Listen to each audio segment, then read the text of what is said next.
रक्षा करो, रक्षा करो।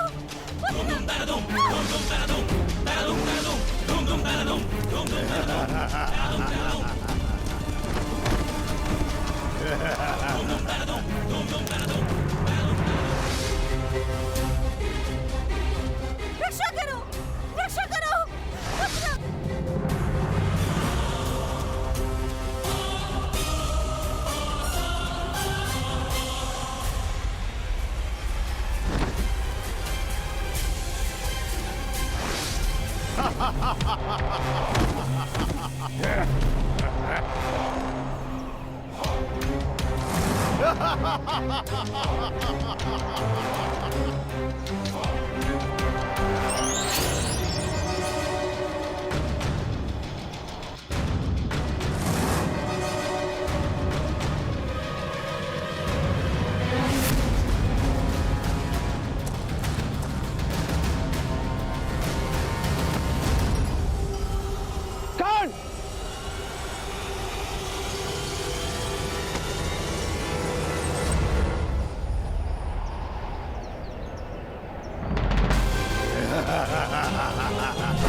आभार पुत्र।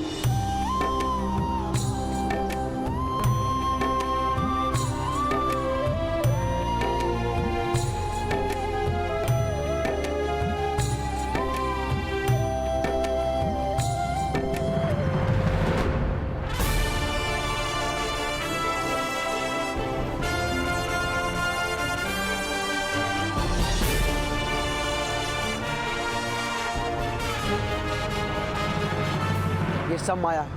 अर्जुन, भीम, हमें मूल दैत्य को ढूंढना होगा। जब वो मरेगा, ये सारी माया समाप्त हो जाएगी।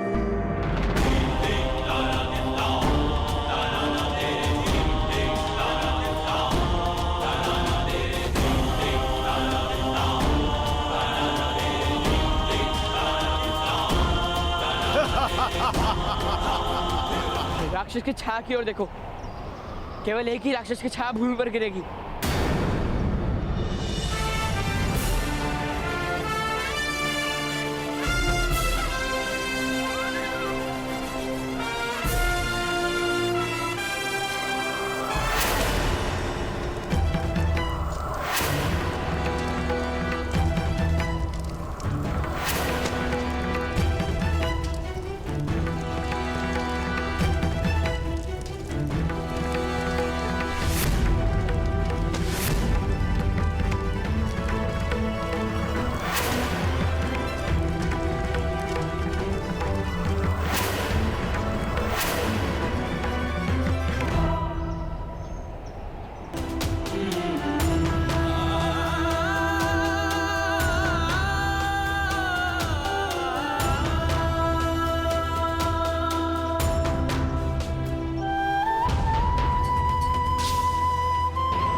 और अधिक बल की आवश्यकता है।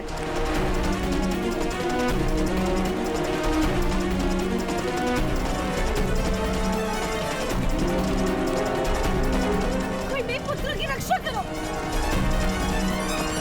तुम 5 भाई मुझे क्षति नहीं पहुंचा सकते। 5 नहीं 6।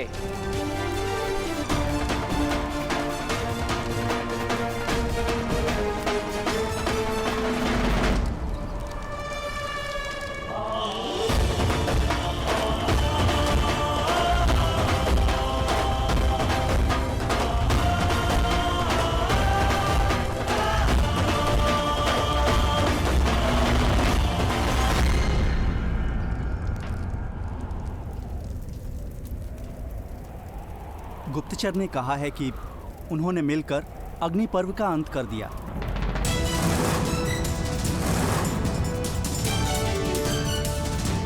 जाओ। असंभव! पांडव जीवित नहीं रह सकते मामाश्री। अब मुझे स्वयं ही उनका वध करना होगा। मूर्खता मत करो पुत्र। मूर्खता मत करो। जो भाई अग्नि पर्व का अंत कर सकते हैं, उनका वध करना इतना सरल नहीं होगा। जब बल का प्रयोग काम ना आए, तो छल का प्रयोग करना ही पड़ता है। अर्थात अर्थात तो तुम शीघ्र ही समझ जाओगे पुत्र।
सब तुम्हें दानवीर कहते हैं।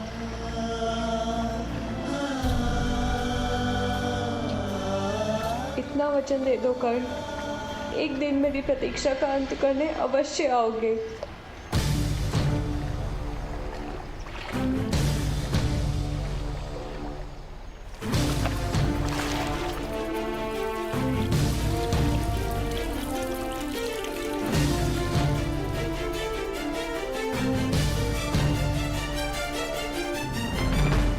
मैं वचन देता हूँ वृषाली, मृत्यु से पूर्व हम दोनों की प्रतीक्षा पूरी होगी।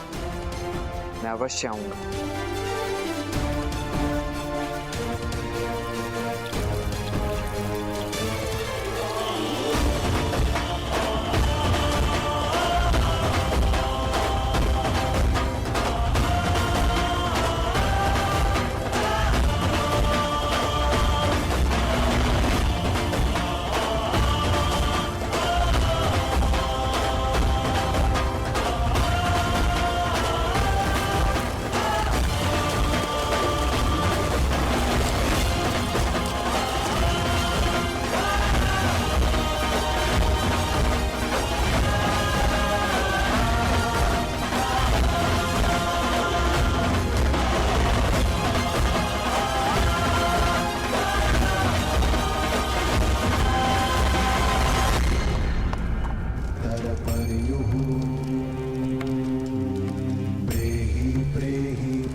पूर्वे पीतर पर्युः मुझे स्वयं ही उनका वध करना होगा।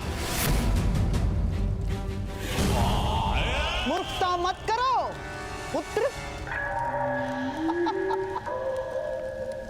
मूर्खता मत करो। जो भाई अग्नि पर्व का अंत कर सकते हैं, उनका वध करना इतना सरल नहीं होगा। जब बल का प्रयोग काम ना आए तो छल का प्रयोग करना ही पड़ता है। अर्थात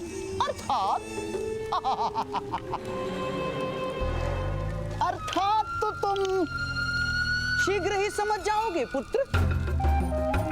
जीवन में मामाश्री का केवल एक ही सिद्धांत स्मरण रखना, सत्य कवच है और असत्य शस्त्र है। जब पराजय दिखाई दे तो सत्य के पीछे छुप जाओ, और जब अवसर दिखाई दे तो असत्य का प्रहार करो। समझ गए?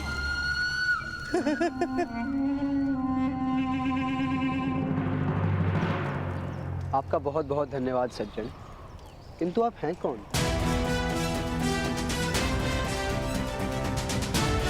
जो रक्षा करे उसे तो केवल रक्षक ही कहा जा सकता है। सहायता की है आपने, रक्षा नहीं की। मैं क्षत्रियों की सहायता नहीं करता बालक।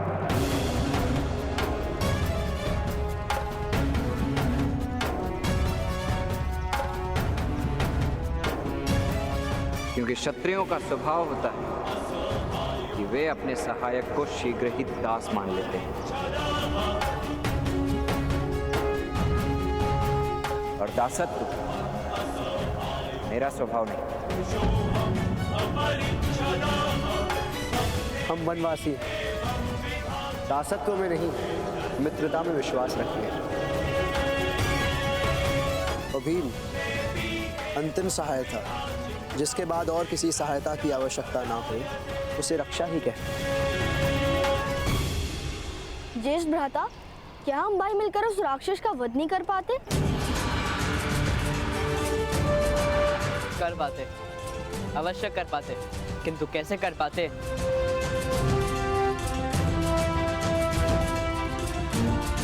वह जानने का अवसर निकल गया।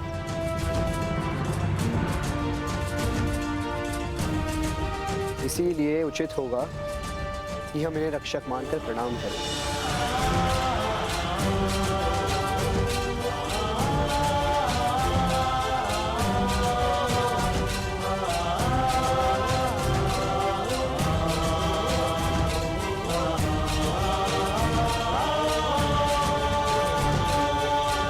या तो तुम बहुत अच्छे व्यक्ति हो या बहुत बड़े प्रपंची हो।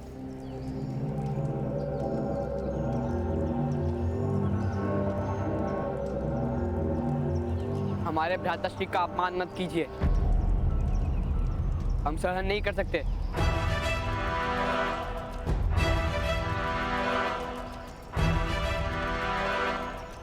वास्तव में यह अपमान नहीं, प्रशंसा थी।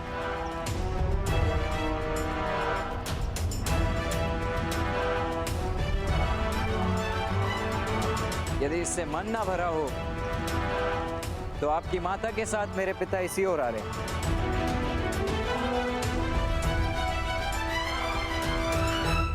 तो उन्हें बता दीजिए कि आपका पुत्र अपमान कर गया। वो दंड दे देंगे मुझे, क्योंकि मेरी माता और पिता के सिवा किसी और का आदेश और दंड मैं मान्य नहीं करता।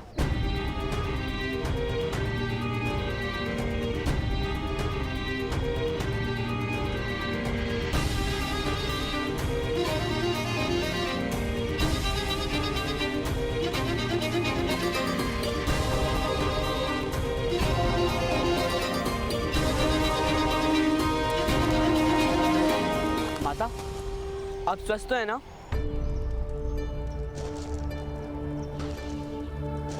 वो कौन था जिसने मेरी रक्षा की? कोई बहुत उद्दंड व्यक्ति था माता, ज्येष्ठ का अपमान किया उसने। किंतु बहुत बलवान था, कह रहा था कि वह इनका पुत्र है।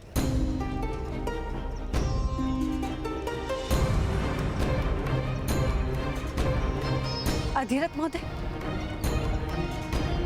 वो कर्ण था? जी महारानी।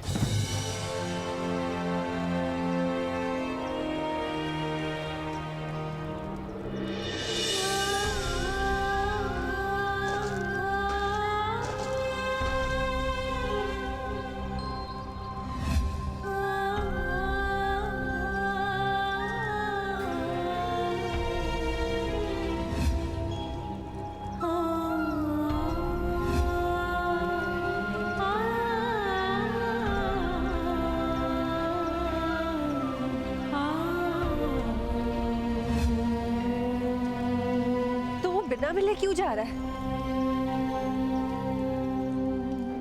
कर्ण! कर्ण! कर्ण!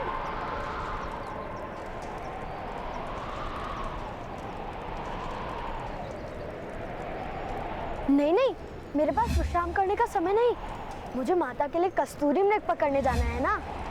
क्या फिर से किसी कस्तूरी मृग को पकड़ने जा रहे हो?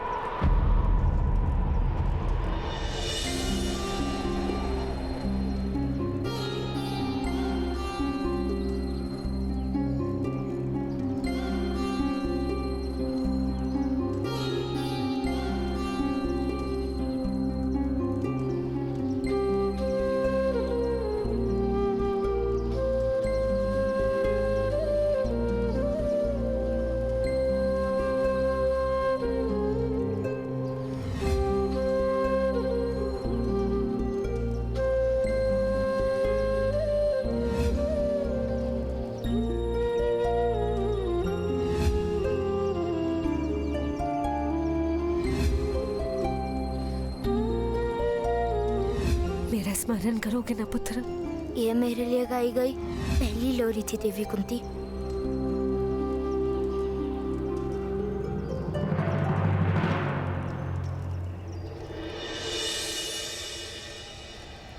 नहीं महारानी, कस्तूरी मृग सूतों के हाथ कब आते? केवल कल्पना ही रह जाती है।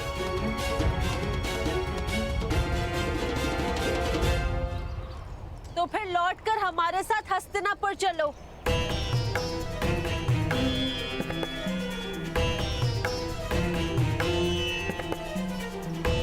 नहीं महारानी,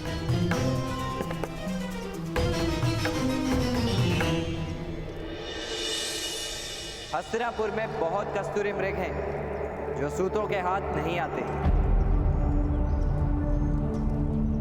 इसी कारण से तो हस्तिनापुर का त्याग करने का आदेश दिया है पिताश्री ने।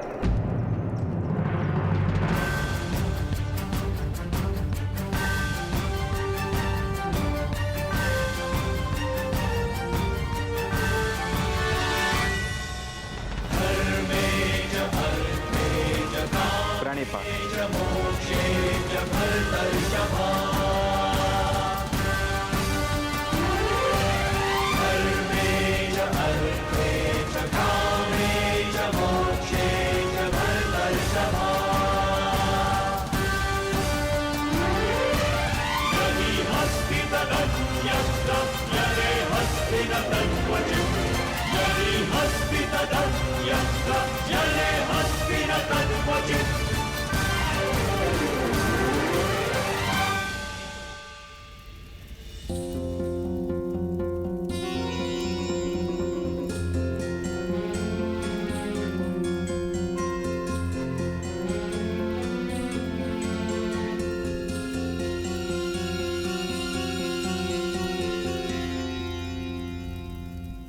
ऐसा मत करो दुर्योधन।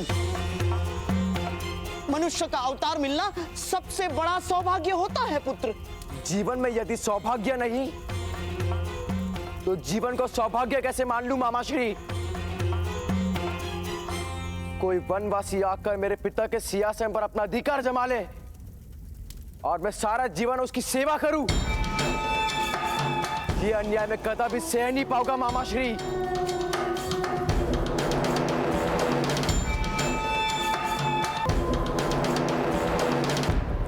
पुत्र दुर्योधन, ये क्या मूर्खता है? तुम चिता बनाकर उस पर बैठे हो। और इस चिता में भस्म भी अवश्य हो जाऊंगा मैं पिताश्री। मामाश्री, अग्नि दीजिए मुझे।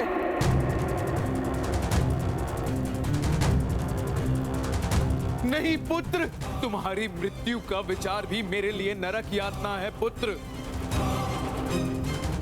मेरा आदेश है, तुम इसी समय चिता से नीचे उतरो। और क्या करूं मैं पिताश्री? सारा जीवन किसी की सेवा में बिताऊं? उन पांडवों की उंगली पर सारा जीवन नृत्य करूं? उनकी सेना में एक सामान्य सैनिक बनकर किसी युद्ध में मृत्यु प्राप्त कर लूं? क्या ये संपत्ति दे रहा है मुझे अपने उत्तराधिकार में? नहीं पिताश्री, आप अपने पुत्र को ऐसा भयानक जीवन नहीं दे सकते। या तो मुझे युवराज बनाइए या मुझे मरने दीजिए।